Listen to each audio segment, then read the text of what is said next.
Hello and welcome to the Talkin Football podcast. This is episode 1 of our YouTube video series. I had for this past season, I had been live streaming, but now we're going to go on to YouTube for the off season.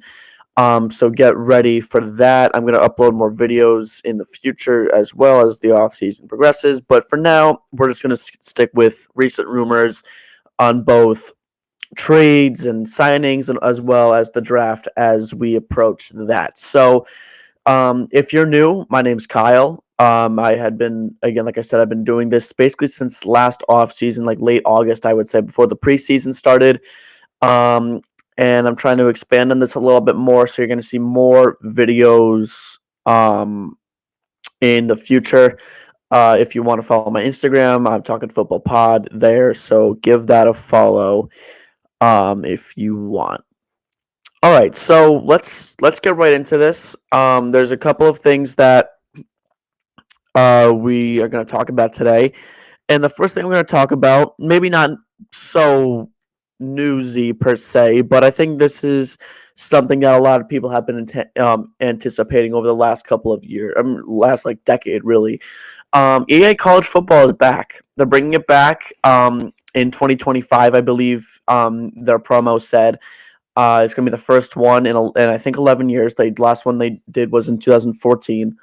And it came back mainly because of the NIL deals, right? The NCAA said, look, these players can sign NIL deals. They can make money in these scenarios where companies or platforms, whoever, give these players money.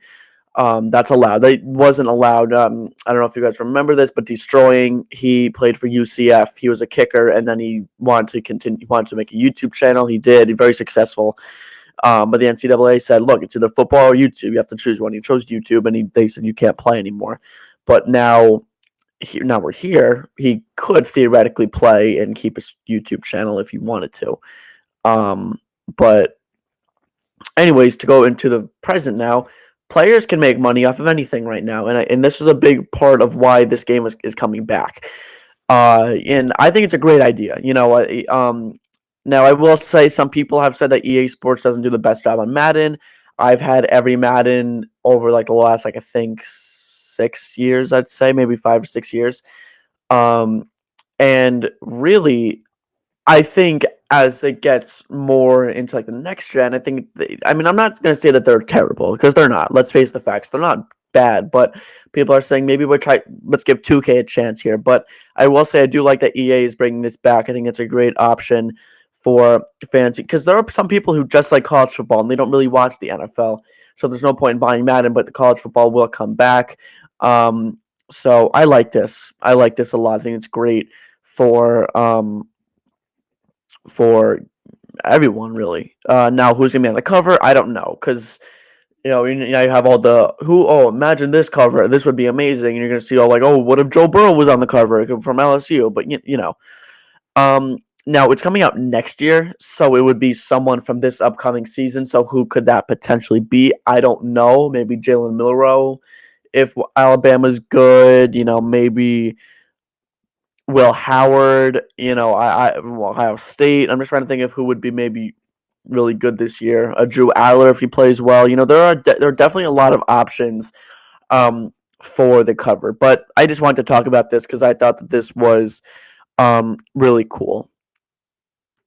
So let's get into the real news. Not that that wasn't real news, but you get the point. Franchise tag. Okay, so franchise tag window opened, I think, 2 days ago, or yesterday or 2 days ago. And anyone can get franchise tagged now. Now, you're not going to see anyone get franchise tagged right now. You're going to see franchise tags get used a little bit later down the road, probably late, like very, very late. Actually, not very late. Like, I'd say like early-ish March, I think, because the new season starts pretty soon. It starts early in March. Now, there are a lot of guys, when I say a lot of guys, I mean a lot of guys that could get signed, and we're going to talk about that in just a little bit. There are a lot of guys that could get tagged, and a lot of good players too. Like last year, there wasn't many. I think Lamar was one of them. Obviously, the Giants had both Jones and Barkley. I'm trying to think who else was there. Josh Jacobs was there. Tony Pollard was there. But other than that, there wasn't many other players that I think I can remember off the top of my head that had these teams had to make this very important decision on. But this year, the list is a lot bigger. It's much bigger. And let's jump right into it. So, who could get tagged is really the question here. When it comes down to it, who could get tagged? Let me show this right here. There you go. So this is a list of players that could get tagged. I got to move that over so you guys can see what or who are potential options of who could potentially get tagged. So you see franchise tag candidates here. Who could maybe get tagged? So you have guys like Chris Jones. You have guys like Josh Allen, Saquon Barkley. Linebacker Josh Allen. You can tell by the picture. Now, I want to make this because this is important. You can see here that the Bucks have two candidates. They have Mike Evans and Baker Mayfield, and Antoine Winfield. They actually have three. I just realized that right now. You can also see the Chiefs have two, and Chris Jones and L'Jarius Sneed. So those teams have they're gonna have a lot of decisions to make as we approach um, the the franchise tag deadline, which is in a couple of weeks. So, who could get tagged? This is the question that we are all asking. Who will get tagged? Now, rumor has it that T. Higgins is already going to get the tag, and the Bengals have already decided that. They wanted to keep T. Higgins for obvious reasons because Higgins, Trace, and Burrow was a really good trio, obviously. I have also heard that Chris Jones is unlikely to I've also heard that Chris Jones is unlikely to get the franchise tag. Um, from various sources, I've also heard that he might get the franchise tag. So there's a lot of different sources saying things with Chris Jones. Now with the Buccaneers, they have three different players up for a franchise tag. You have Winfield, you have Evans, you have Baker. Now, I have heard that Winfield is most likely to get it. I've also heard that Baker is most likely to get it. I haven't heard much about Mike Evans when it comes to the franchise tag. I think they're going to try and get a deal done, but based on what I've heard from sources around the NFL, is that it's very unlikely that he gets the tag, and it's more likely that they get a contract extension done instead. Now, to add on top of that, I will say this. I have heard that they're very far apart in contract negotiations. So that could also play a part into it. I think out of the three, I think Winfield's the most obvious choice because the safety market is so tough when it compared to the quarterback market. Baker has earned, I think, three for 105, something like in the Geno Smith range. You know what I'm saying? I think he can get somewhere around that. I don't think that the quarterback franchise tag market is much different because you have a blueprint of what he should get. Evans is the same deal. With Mike Evans, he's been incredibly consistent. Is 1,000 yards in every single one of his seasons so far. I think he has 10 touchdowns in almost all of them. He might have 10 in all of them, which is insane. He's been so consistent. So you can figure if Hill is making what he's making right now, 30, I think he is. You could say that Evans is going to get anywhere from 22 to 27, I think. So let's say 25 right down the middle. Okay, so you have a market for him. What about Winfield? What are you going to do with Winfield? I mean, Jesse Bates cashed in with the Falcons this past offseason. So and he's making a good amount, but like is Winfield going to make more than Bates, less than Bates, and that will really set the tone for this offseason because usually people are like, oh, the running back market is destroyed, but let's talk about the safety market really quickly. I mean, you have Bates, you have Simmons. I mean, those are like your premier guys. Harrison Smith is also making a lot. Jamal Adams is making a lot, but I don't. And that's the thing. Where will Winfield fall? And I think that Winfield. Let's think about this. Winfield just this past season, played better than Bates. I would say he definitely was better than Simmons and Smith. So that would line him up for what, around $20 million a year for a safety. That's a lot for a young safety. And I know that Winfield's great, and I'm not denying that. He's a fantastic player. But when it comes down to it, is Winfield going to be worth 20 million out of your whatever the salary cap is now? I think it's like 180, like 200, 220, I think it is, around that range. That's a lot out of your cap space. That's like, so I don't know if the Bucks are going to give him that contract. So I feel like a franchise tag would make the most sense there. I've also heard that Brian. Let me look back at the list. I know that Brian Burns is on the list. Um, Let me move this back over. I heard, yeah, Brian Burns is on this list now. What I have heard is that he wants 30 plus a year, which is insane. I wouldn't give him that much. And again, he's a great player. He's young. He's still kind of raw, even though he's developed, which is kind of weird. Burns is a great player, 100%. I love to have him on my Giants. I mean, but when you look at it, you're not going to give Brian Burns 30 million a year when you're rebuilding. I mean, they have a chance maybe to build something in this one off season if Canales can bring in guys from Tampa that are free agents, but I don't know how many that'll be. Maybe Evans, that'll be the best one. Carolina has no first round picks. Are you going to want to franchise tag Brian Burns, maybe trade him? Now, at the deadline, they said we don't want to trade him. He's part of our future. So if he's part of your future, you have to pay up at some point. You have to. So I don't know what that plan is right there. I don't know what they want to do with Brian Burns. But that'll definitely be interesting as we approach the deadline. I do think he's going to get the tag at this point. I do find that likely. And let's talk about the other linebacker, Josh Allen, on this list. I haven't heard anything about whether the franchise tag is going to go on him or not. I mean, I know that Jacksonville likes him, but keep in mind you have guys like Trayvon Walker, Kayvon Chason, I believe, is still on that team. Are you going to want to overspend for a guy like Josh Allen when you just went 9-8? And I mean, I know he's a great player, but is he going to be worth that much money down the stretch?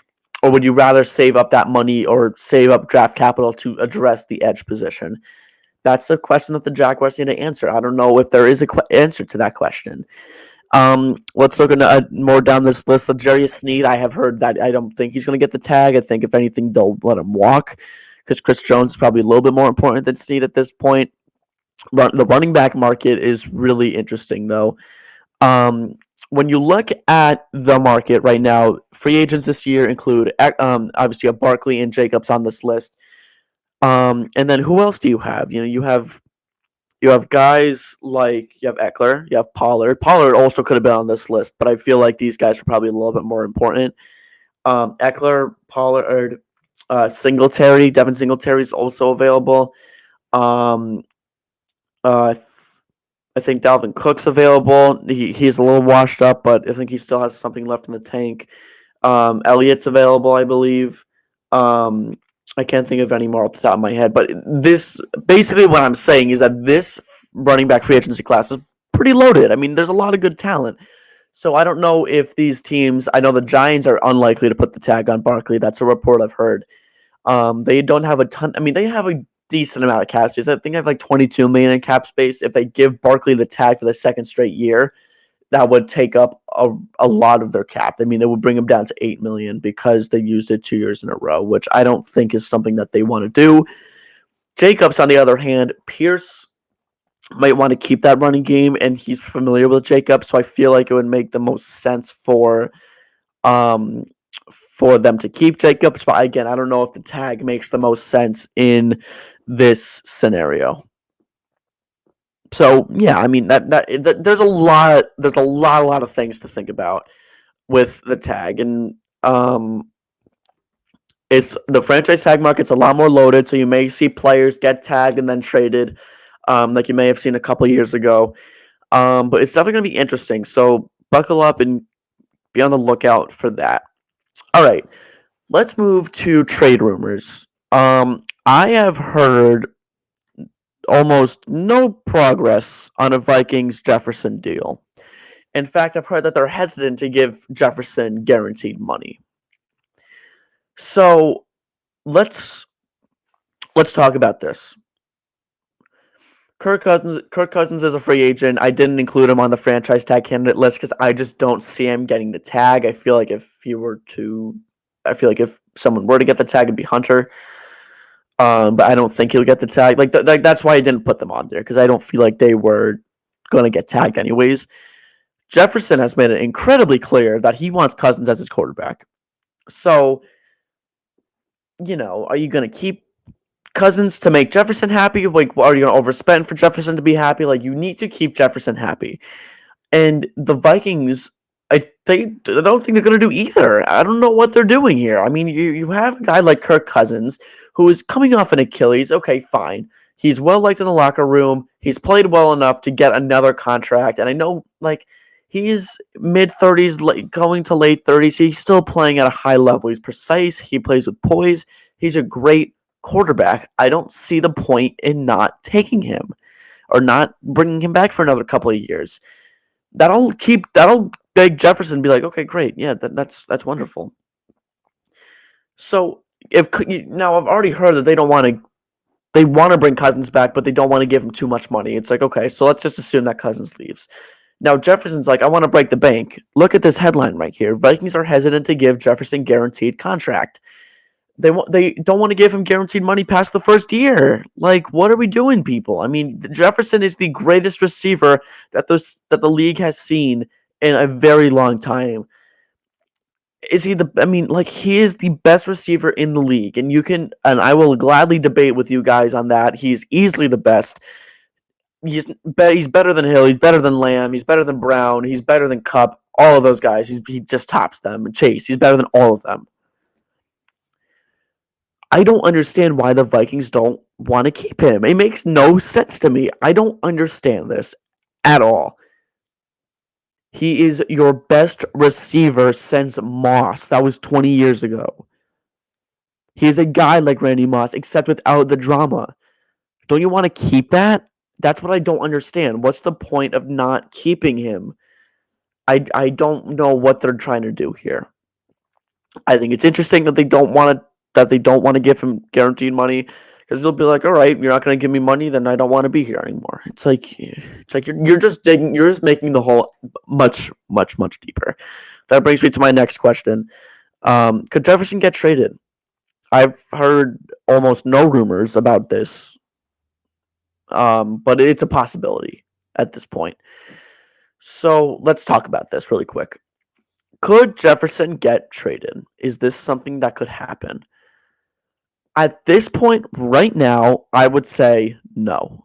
I don't think at this point it could happen. I just don't see a world where the Vikings trade him this offseason. I think they would want to keep him for as long as possible and then, maybe move him if he gets unhappy. I just don't think that he gets traded this offseason. But let's just say he does. Let's just say the Vikings have a great offer and they trade him. What would that offer look like? Now, I have seen Colin Cowherd make a mock trade with the Vikings and the Patriots where Jefferson goes to the Patriots for the number 3 pick. Now, let me make this clear. If Jefferson were to get traded to a team like New England or Arizona and the Vikings got back the 3rd or 4th pick, the trade would look something like this.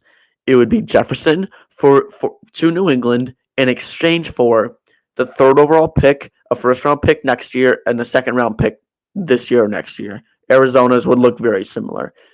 Jefferson might be worth more than 3 first-round picks. Look at what the Dolphins traded for Tyreek Hill. I'm pretty sure they traded 2 first-round picks for him, or maybe it was a 1st and a 2nd. Well, I know Adams. I know the Raiders traded for Adams, and they got They traded a 1st-round pick and a 2nd-round pick, and that was it. But Jefferson's worth a lot more than that. I mean, they're going to get more than that. So I don't know what's going to happen. I feel like the Vikings are just messing this up more and more. And it's not to be this guy, but to be this guy. It's such a typical Vikings move to have a generational talent and then lose him because you had an awful trade. Now, you can look back at this. I feel like the Vikings are going to reverse the Herschel Walker trade and get rid of the star player for a bunch of picks, mess up all the picks, and then Jefferson plays well. with his other team. So like the Herschel Walker trade, the Vikings traded so many picks for Herschel Walker. The Vikings got Herschel Walker, and I think like a 6th round pick. The Cowboys, in exchange for that, got picks where they drafted Aikman, Smith, Irvin. They won like 3 Super Bowls in the '90s, and that was that. I feel like what the Vikings are going to do is they're going to trade Jefferson in a 6th in exchange for a bunch of picks, mess up every single pick while Jefferson wins a couple rings. That's something that would happen because it's the Vikings. Now, will it happen? Probably not, but I just think that would be funny if that were to happen. Let's go to another NFC North team. Let's talk about Justin Fields and what the Bears want to do there. More and more, okay, I I hear Fields is going to get traded. I've also seen scenarios where the Bears keep Fields and take Caleb Williams. I've seen where they trade Fields and take Caleb Williams. I've seen where they keep Fields and draft MHJ at first. There are way too many rumors for me to make like a definitive answer on this. I do think he's going to get traded. Where to? Probably either Atlanta or Pittsburgh. For what? I don't know. They again, Chicago's rebuilding. They have the first pick, they have the 9th pick, so they're probably going to want to add on to that draft capital. If he were to go to Pittsburgh, I would say a 2nd round pick for Fields would make sense. I think Atlanta would give the same thing too. I think that would make sense for a guy like Justin Fields, who has a ton of talent, has shown flashes, but hasn't been consistent. I think that would make sense. Um, Now I'm pretty sure that Fields is like gone. I don't think there's any scenario where that Bears keep Justin Fields. That's just me though. I just don't see a world where Fields stays in Chicago. Um I have also heard scenarios where he doesn't go to the Pittsburgh, where he goes to New England. I've heard scenarios where he goes to Minnesota. That one probably won't happen. But the two most common ones that I get a lot are Pittsburgh and Atlanta. I feel like Atlanta would be the perfect fit for him, which is funny because back in 2020, this is before I started my podcast. I was doing scouting, and I remember saying because I saw a ton of mock drafts where the Falcons went with Kyle Pitts, and I was like, the Falcons need to take Justin Fields, or else or else their franchise will be set back a couple years. And they drafted Pitts, and now their franchise is set back a couple years, and they don't use Pitts. So like, what's the point? And I think it's funny because it's like you could have had Fields, and maybe Arthur Smith would have developed him the right way. Who knows? But I do think that Fields is gone. I will say this. I think he would fit better in Atlanta than he would in Pittsburgh, only because Pittsburgh is pound the rock, when Atlanta is a little bit more mixed. And imagine like a read option concept with Fields, Algier, and Bijan. Like that is insane. Plus he has London. Plus he has Pitts. Plus he has an amazing offensive line that he never had in Chicago. So I feel like Atlanta would make the most sense for him. So if I was Atlanta, I was Raheem Morris, I would be calling the Bears and be like, "Hey, what do you want for Fields?" So yeah, keep a lookout for that. Now I don't think it's gonna happen like once free agency starts. I think it'll be maybe closer to the draft that'll happen. I think Atlanta will probably be like, okay, let's see what Gardner Minshew wants. Let's see what a guy like Jameis Winston wants. Let's see if they want. Let's see if we can get those guys. But if not, then who knows? This one came in today. I saw this and I almost lost it. I thought it was the funniest thing in the world. Jordan Schultz is reporting that um I don't know if you I don't know if you guys saw this or not, but Jordan Schultz is reporting that Dak could get up to 60 million in per year on an extension. 60 a year. That is way too much. Way too much for him. That's about 20 more 20, that's about 20 million more than I would pay him. Now he is on a 4 for 160 right now. Remember when he got that contract, everyone was like, "Oh, wow." And that set the standard. That 4 for 160 absolutely set the standard um for QB contracts today. Now, Schultz is reporting that Dak could get up to 60, which is unbelievably high. Say what you want about Dak. He played well this year, yeah, but again, he still turns the ball over a lot. He hasn't won much in the playoffs, if at all. I just don't see why the Cowboys would want to spend 60 million on a QB who hasn't been able to get over the hump yet. Wouldn't you rather like I would rather trade Dak than give him 60 million. Save that money for guys like CD when their contract is up. Tyron Smith is a free agent this year. Save that for him. I don't know Micah Parsons obviously too. Save that for those guys. Don't like overspend on a mediocre QB who's not going to win you anything, and has proven that he hasn't won and you anything. Because every year it's the Cowboys' year, and every year Dak Prescott is overhyped, and then they lose in the playoffs. It happens every year. Okay, so I don't understand this at all. Genuinely, I don't know why they would think that that would be a good contract.